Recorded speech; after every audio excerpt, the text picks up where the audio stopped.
Hello and welcome back to AC's Make and Repair. Today on the channel we're going to be working on a lawnmower. It's a little push mower that I picked up off a job a fella gave me. It has a slight issue. I believe it's a fuel issue. You pull it and start it and it will stop straight away. It's like it's starving of fuel straight away. It has a primer bulb, so you prime it, it starts on that primed fuel, but it doesn't want to keep drawing the fuel. So there's a number of things it could be. I'll show you the motor in a minute and the mower in a minute. And I'm just planning on repairing it and selling it off just for a cheap mower. So come along with me today and I'll show you how I did it. So here's the mower. I primed it 3 times and then I pull the pull starter and you'll see how it starts.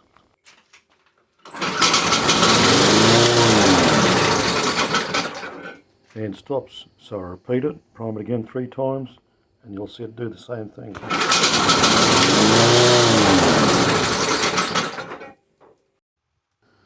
So I started disassembly.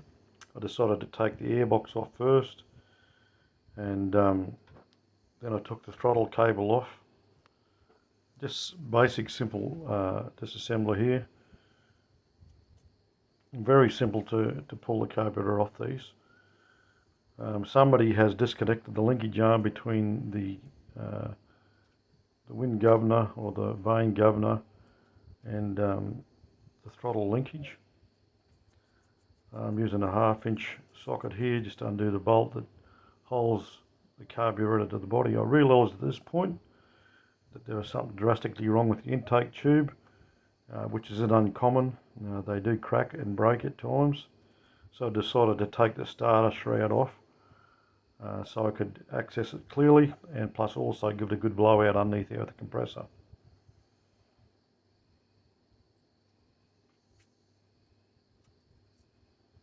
Somebody's had this up before, as they haven't assembled it back together properly at all. So straight away I noticed that there was a big break in the intake tube. It goes to the other side of the block. There it is there, it's broken off right in half. It's not uncommon. Many years ago they used to break, the alloy ones did too. So it wasn't uncommon. Here's one I had as a spare in a shed out the back on an old motor, so it's the same. So it's just a matter of taking the part of the manifold off that's bolted to the block or screwed to the block, and just fitting that.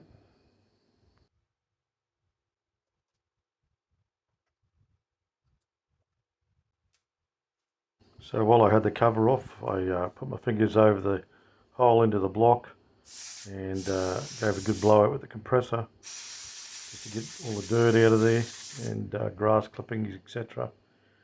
It just makes it easy to clean up and fit the new manifold. Here I undo the vane governor and the other screw that holds the magneto, and remove the coil assembly, and here I'm undoing the part of the manifold that's screwed to the block. The other broken part, like I said, I'll put my finger over that hole, as well as the breather tube in a minute, because I'll blow out that side. Don't have my finger over it at the moment, but I was blowing the other way, so it's pretty safe. There we go. Give it a good blow down, and then I apply some gasket compound to the gasket. The other one I got off another motor had a good gasket, and then I apply it to this motor and assemble that back together.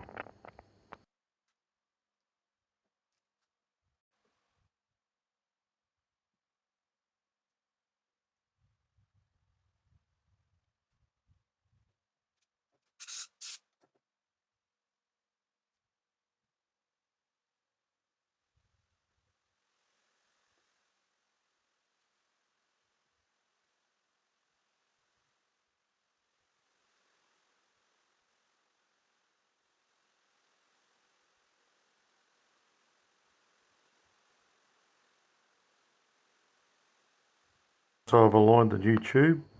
I start the screws into their holes and I tighten down each screw evenly and firmly until it's nice and firm on the block again.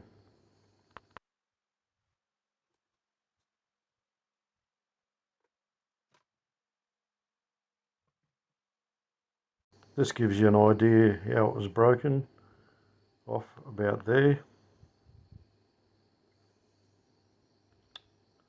Sorry about not being in the picture there.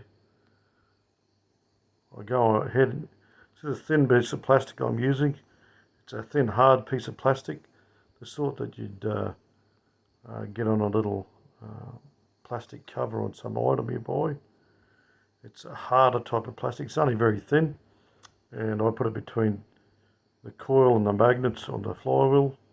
I clean them up a little bit just so there's nothing fouling it, and it gives ample clearance for the coil, etc. Between the flywheel and the contacts, and I'll just tighten it back down.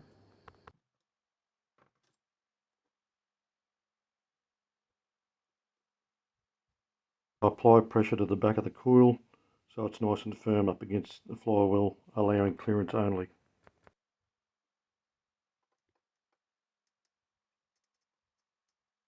After I've tightened the screws down nice and evenly and firmly, I remove the plastic gauge.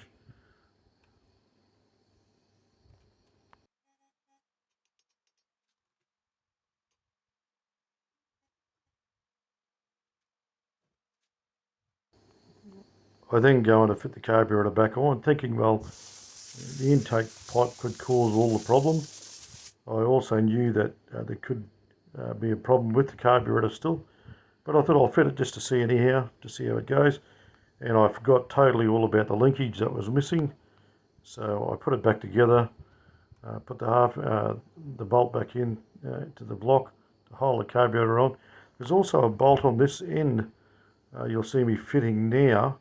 That was actually missing, and that could have caused the cracking of that tube in the first place. They're the only two bolts that secure the carburetor to the block, so it could have caused excess vibration, and it could have easily flexed and cracked that.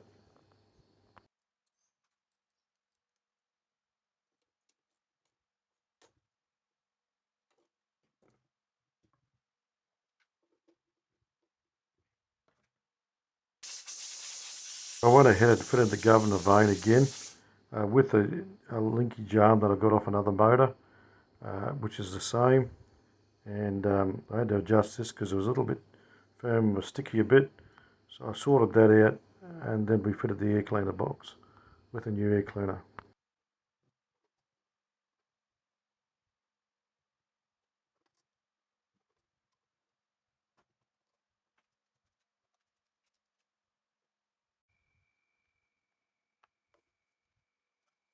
Here I'm reassembling the starter Strat assembly. I'm putting the pieces of little tin covers that they didn't bolt underneath the starter Strat last time. The person who disassembled this one other time didn't refit it back together properly, so I refitted it back together properly. Not that it was detrimental to the running of the machine at all, by far it wasn't. Just that if it needs to be done, why not put it back together properly? I refit the throttle cable here. It's a bit bent, so I straighten it out and sort it out before I put it back on. And then we just lower it to the floor and give it a test run.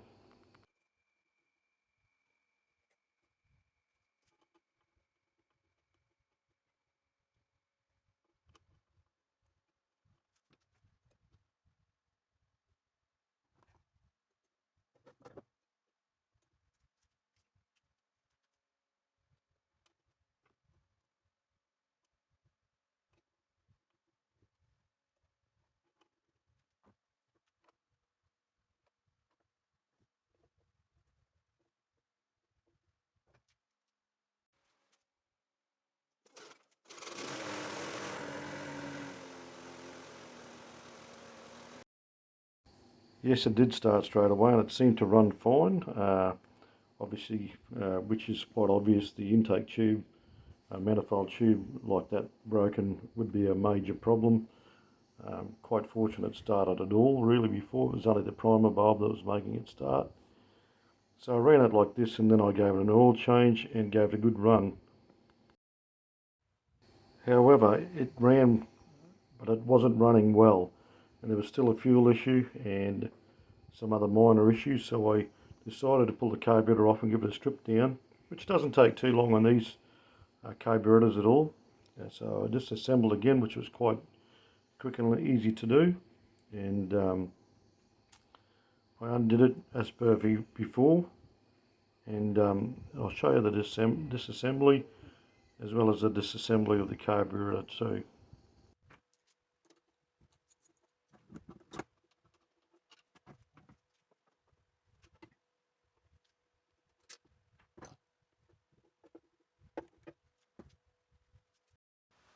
So disassembly is quite simple. There's 5 Phillips head screws that hold the carburetor body to the tank.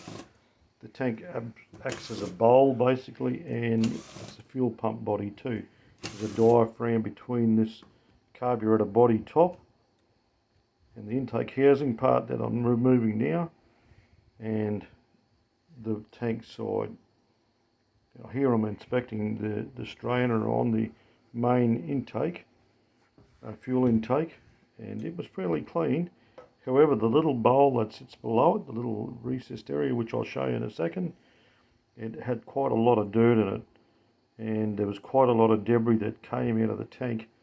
At this point, just looking through the cap, when I first got this mower, it looked quite clean, but there was a lot of debris in below the diaphragm, and the diaphragm itself, even though it ran it, it was fairly bad, stretch wise, and it's fairly old and fairly hard.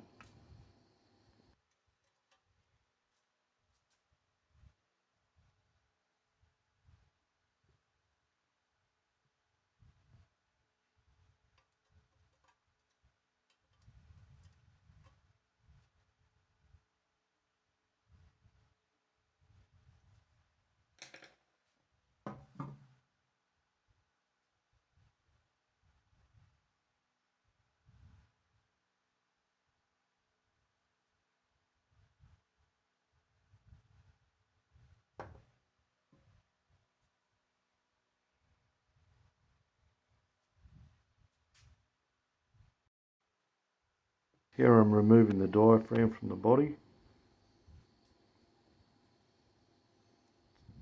As you can see, it's fairly old and hard and cracked, and pretty brittle. Now take note of this, there's a little spring there to the right. Some people sort of pull all this to pieces and they leave parts out.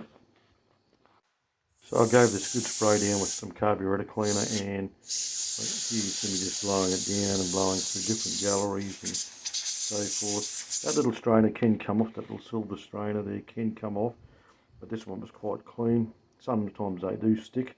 You can even take that long suction tube out. That's the one for the primer bulb. It draws the fuel for the primer bulb. So I gave the bottom housing here and that on the top of the tank a good clean out, and inside the tank sprayed some carby cleaner through it and blew it out really good. This is where compressors come in really good. Sorry about the footage here again, I didn't realise it had gone off there. But yeah, you place the diaphragm down, it can only go one way, and I'm about to try to put it on the wrong way. There we go, that's the right way, and it lines up with all the holes on the bottom there, and the gasket goes the same way. I had it upside down too. Some people would like to put the screws through the top housing and put it on that way too. Whatever works best for you, really. Just do them up evenly. When you do put it all back on together, I tighten down diagonally and evenly, and then I do it up firmly, lining the screw holes up here now. I need to bump about a line again, I bet.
So I went ahead and refitted the carburetor like I did last time, and then test run it.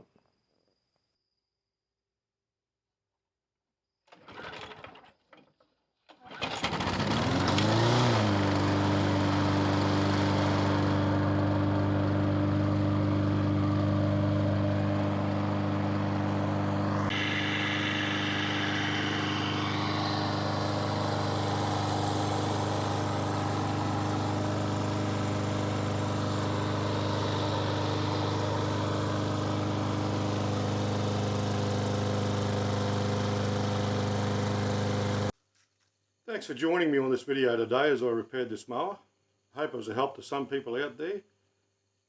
Main thing is to clean that carburetor body out well, replace that diaphragm. I didn't know that intake manifold tube was broken until I took it off. So there's little things like that come up on an unknown mower like this. But with careful inspection you can diagnose just about any problem. I'll catch you on the next one. Bye for now.